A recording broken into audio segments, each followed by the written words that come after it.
Olá pessoal, bem-vindos a mais um papo com o Dr. Pharma, diretamente do nosso canal, canal Vision Pharma. E o tema da nossa aula, do nosso bate-papo será varíola dos macacos, um tema que tem aí circulado através das redes sociais e também da imprensa. Vamos falar um pouco sobre esse tema, apresentar aí aspectos relacionados à estrutura viral, modo de transmissão, aspectos relacionados inclusive com sinais e sintomas, enfim, falarmos até mesmo da questão da profilaxia, da terapêutica e também do diagnóstico.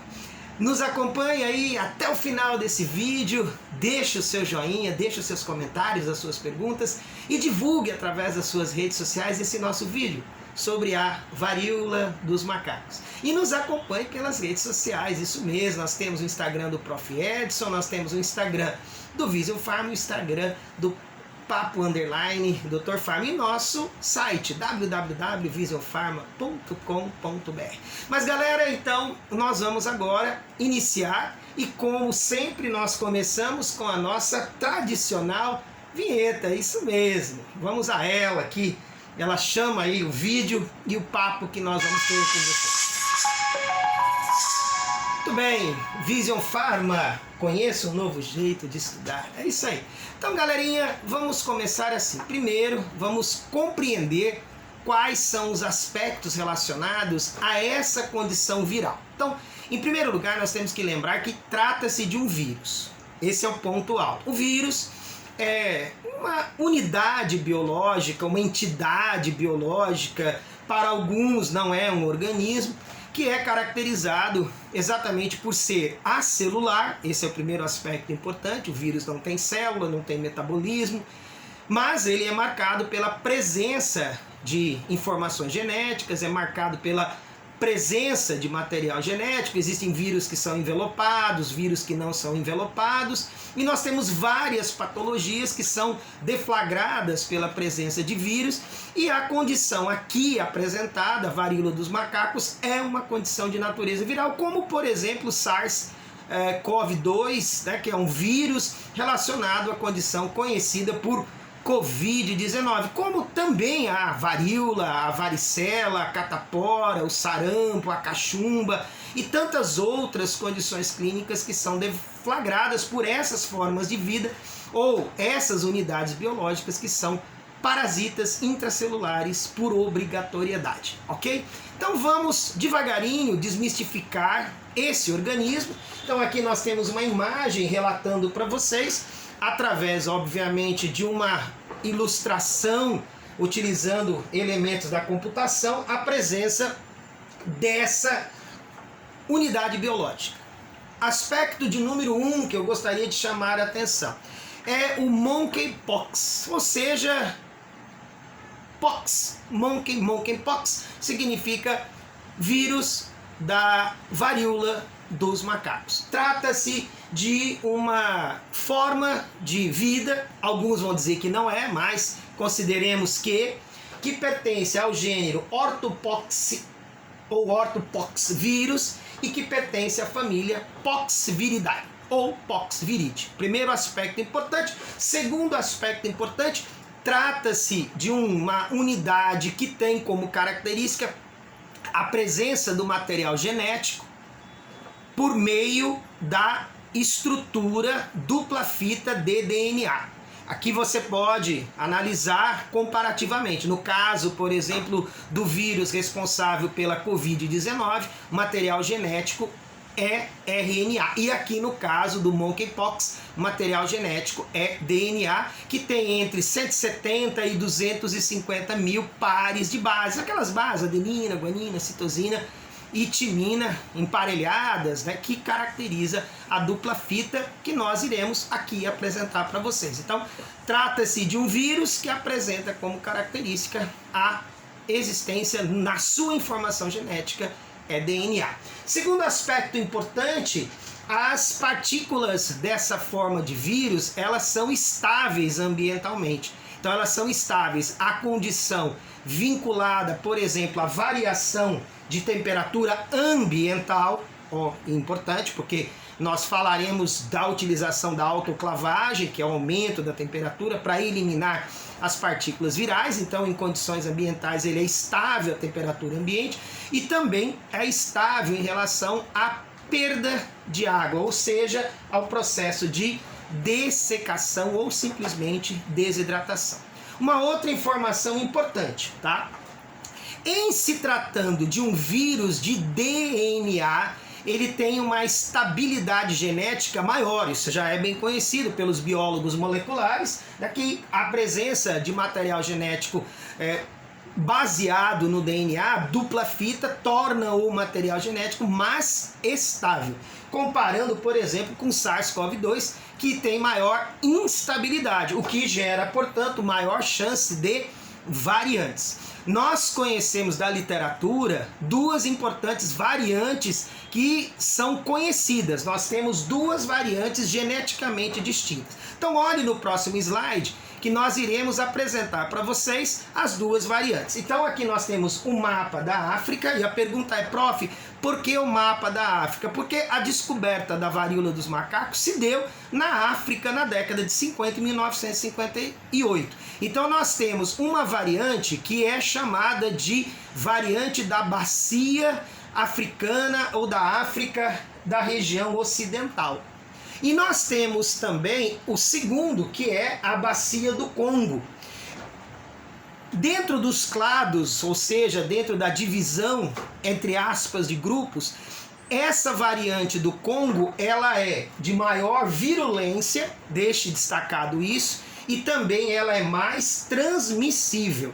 Para quem não lembra, vamos olhar aqui o mapa, essa é a região do rio Congo, o famoso Congo River, né, a bacia do rio Congo. Essa região aqui nós temos a região da África Central e aqui nós temos mapeando, portanto, a imagem do rio Congo. Então, essas duas variantes foram detectadas na região da África Ocidental, na bacia da África Ocidental e na região do rio Congo, que está aqui ilustrado através dessa nossa imagem. Veja que nós temos países como Nigéria, o Camarão, a República Central Africana, a República Democrática do Congo e aqui nós temos a região da bacia do rio Congo, esse rio lindo, maravilhoso que vai serpenteando e atravessando centenas de quilômetros até desembocar exatamente no Oceano Atlântico. Então, nós temos duas variantes, dois clados. Nós temos o clado da África ou da bacia da África Ocidental, ou seja, aqui destacado em azul, e nós temos o clado da bacia do Congo. Então, há duas variantes que são consideradas, sendo que a da bacia do Congo, ela tem uma maior capacidade de transmissão e uma maior virulência. Outro ponto importante que eu gostaria muito que os senhores deixassem destacado em relação à condição é que é zoonótica, ou seja, uma zoonose. É uma condição clínica de natureza viral que é transmitida pelo contato direto, pelas secreções pulmonares, através de objetos, mas a sua origem é a partir de animais, ou seja, de macacos. Então é uma condição chamada de condição zoonótica. Segundo ponto importante, como nós mencionamos, ela foi descoberta em 1958, trata-se de uma condição clínica que tem certas semelhanças ou certos sinais clínicos que são semelhantes à chamada varíola humana. Lembrando que a varíola humana já está erradicada no mundo. Então, a utilização da vacina fez com que a varíola humana sofresse o processo de erradicação. Nós não temos mais casos. Vale lembrar, então, que nós estamos falando de uma varíola de macacos, que é uma condição zoonótica que chega aos seres humanos. Então ela foi descoberta em 1958, mas em 2003 nós tivemos o primeiro caso de ocorrência da varíola de macacos fora do território africano. Foi devido à importação de roedores que carregaram consigo esse vírus. E a manifestação se deu nos Estados Unidos, em 2003.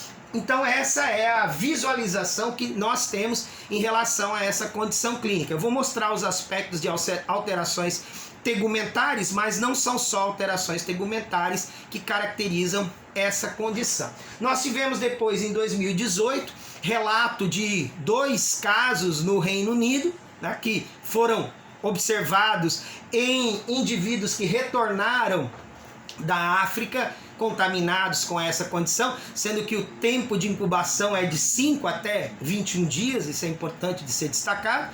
Em 2021 nós tivemos um caso de um turista nos Estados Unidos que manifestou a varíola dos macacos, e agora em 2022 nós tivemos outros países, então nós já temos mais casos ocorrendo em várias regiões da Europa, também no Canadá, Estados Unidos, Portugal, Espanha, já relatam casos da ocorrência da condição chamada varíola dos macacos. É importante lembrar que tem uma alta capacidade de transmissão através do contato direto interpessoal e também através das secreções pulmonares. Contato com as lesões, o que coloca, portanto, profissionais da área de saúde, familiares, em maior risco de contaminação.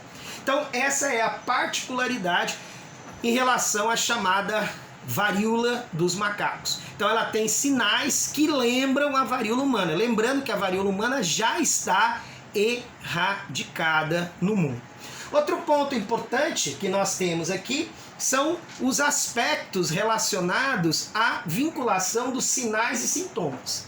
Então deixem bem anotadinho. Geralmente é uma condição autolimitada. Há relatos na literatura, né, dentro da clínica médica, que há uma maior chance de agravamento em crianças, mas é uma condição autolimitada. Quais são as particularidades? Tempo de incubação de 5 a 21 dias, esses estudos foram observados em macacos e podem ser analisados comparativamente com humanos.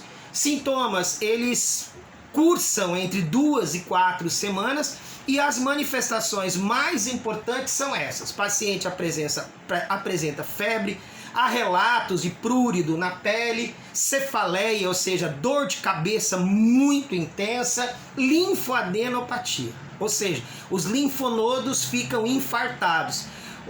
Em outras palavras, forma-se o que popularmente é chamado de íngua, linfoadenopatia. Isso é um ponto importante que norteia o diagnóstico também. Dor nas costas, mialgia e astenia. Percebam que são manifestações, são elementos que podem ser encontrados em outras condições clínicas que não seja a varíola dos macacos. Outro ponto importante dentro dos sinais e sintomas é o desenvolvimento das erupções cutâneas, que ocorre entre 1 e 3 dias após o paciente ter manifestado o quadro inicial de febre. Perceba que começará exatamente com o que nós chamamos de mácula. Então, máculas são lesões planas. Depois nós temos a manifestação das pápulas, que apresentam elevadas, apresentam relevo.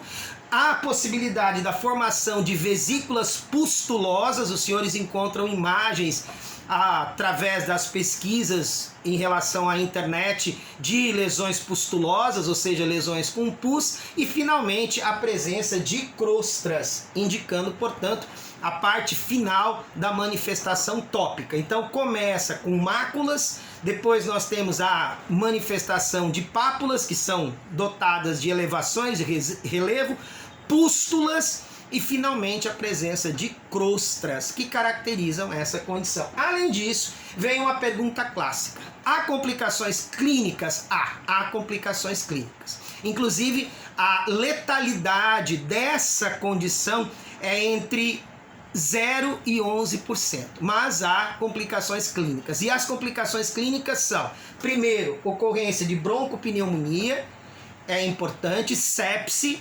Também é observada a possibilidade de encefalite e infecção em relação à região da córnea. Inclusive, para vocês terem um apanhado geral, As lesões de pele ocorrem marcantemente na face, também ocorre no tronco. Por exemplo, em 95% ocorre lesão na face, 70% dos pacientes têm lesão na mucosa oral, 75% há lesões nas plantas dos pés, 30% genitália, 20% até mesmo na conjuntiva, que é o branco dos olhos. Então é uma condição clínica que tem chamado muita atenção, principalmente pelo fato da sua capacidade de transmissão ser muito expressiva. Além disso, gostaria muito que vocês deixassem destacado a questão da transmissão. Então a pergunta primária é: como ela é transmitida? Como esse vírus ele é transmitido? Então, o contato próximo com as secreções pulmonares, já mencionei para vocês. Segundo, contato com as lesões da pele, e aí entra em cena o profissional da área de saúde que teve contato com a lesão, os familiares que tiveram contato com a lesão, por isso que é muito importante o isolamento do paciente. E finalmente a possibilidade de objetos que entraram em contato com as lesões do paciente. Então passando, portanto, de um indivíduo para o outro. Então tem uma capacidade de transmissão muito expressiva e muito importante.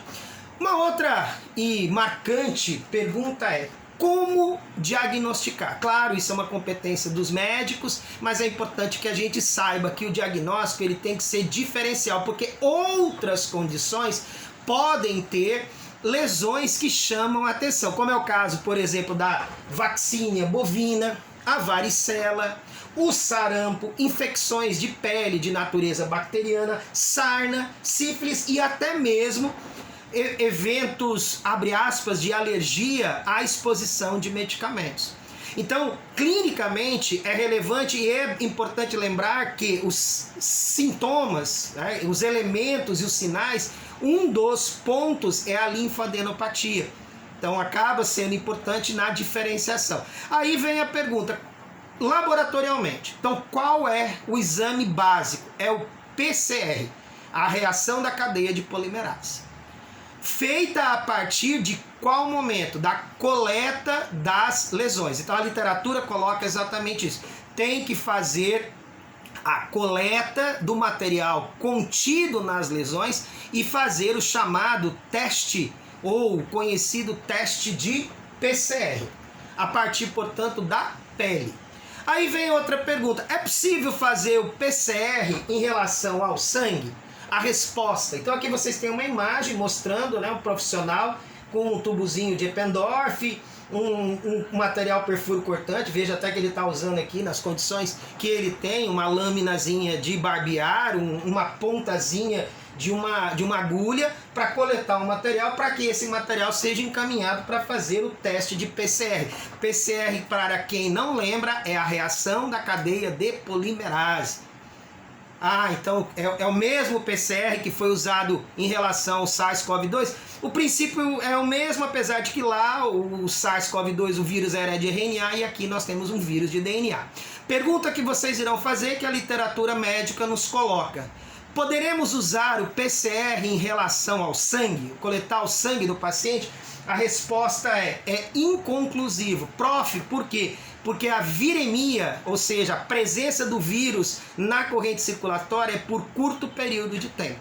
Pelo menos até o presente momento são os dados que nós temos do ponto de vista clínico. Ah, mas eu quero fazer ensaios, testes antígeno-anticorpo. É também inconclusivo, porque existe a possibilidade de reações cruzadas. Então, a técnica de PCR a partir das lesões é utilizada exatamente para o diagnóstico do ponto de vista laboratorial. Agora, clinicamente, como eu mencionei, existem outras condições que podem ter manifestações que se aproximam. A vaccínia bovina, a varicela, por exemplo, o sarampo, em alguns casos, embora o tipo de lesão é diferente, infecções de natureza bacteriana, sarna, sífilis e até mesmo eventos adversos tegumentares relacionados com a exposição a medicamentos. E a gente tem aí outro aspecto que nos chama a atenção, que é exatamente a questão da terapêutica e da profilaxia vacinal.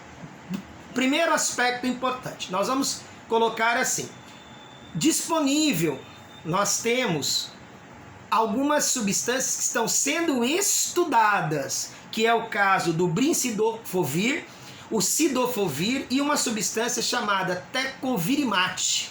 Então eu vou colocar para vocês no slide, pode ser que vocês questionem, exatamente assim, não há tratamento específico. Essas substâncias são supostas candidatas. O brincidofovir, ou cidofovir, ou tecovirimat são candidatos. Estão sendo vistos em estudos laboratoriais, estudos de modelo animal, mas estudos especificamente clínicos em humanos estão em aberto. Segundo dado importante, a vacina da varíola humana, ela poderia proteger? O aspecto é sim. Aparentemente resultaria numa condição clínica com um curso mais leve.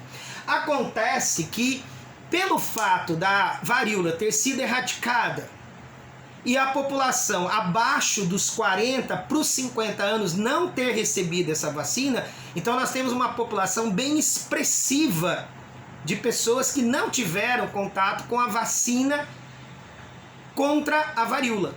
Então quem tem abaixo de 40, abaixo de 50 anos, não recebeu dose de proteção frente à varíola. Quem tem mais de 50 anos, muito provavelmente recebeu. Então, a prévia exposição à vacina da varíola levaria, portanto, à possibilidade de uma proteção em que a condição da varíola dos macacos cursaria de forma mais leve. Agora, pergunta, tem vacina específica? A resposta é: não está disponível em larga escala. Então fica em aberto essa pergunta. A indústria das vacinas, ela terá que ter um empenho tanto no desenvolvimento de novas vacinas e também novos medicamentos e testes em humanos. Então nós estamos diante de uma grande e importante novidade. Outro ponto importante é que profissionais da área de saúde, os familiares, apresentam maior risco de contaminação porque entrarão em contato direto com o paciente. Lembrando que a transmissão se faz através do contato das lesões com objetos ou através das secreções procedentes das vias aéreas, o que torna, portanto, necessário, nesse caso, o isolamento do paciente.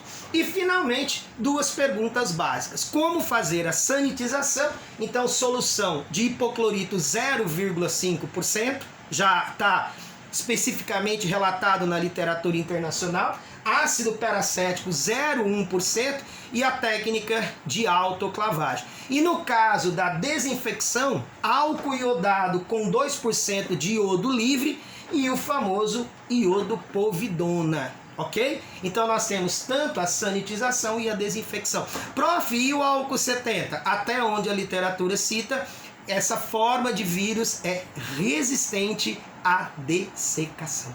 Ou seja, ela é resistente à desidratação. Captaram? Então eu tenho que usar na sanitização substâncias que tenham ação oxidativa, poderosos agentes oxidantes, e no caso a utilização de iodo associado com álcool em relação à condição de desinfecção. Então, galera, é exatamente esse bate-papo, um bate-papo rápido para a gente trazer para vocês um conjunto de informações. Espero que vocês tenham gostado, creio que vocês tenham gostado. Deixa o like, divulga o vídeo, coloque aí nas suas redes sociais para que mais e mais colegas saibam um pouco mais sobre essa condição chamada varíola dos macacos. Forte abraço e até o próximo papo com o Dr. Pharma. Valeu, galera. Obrigado.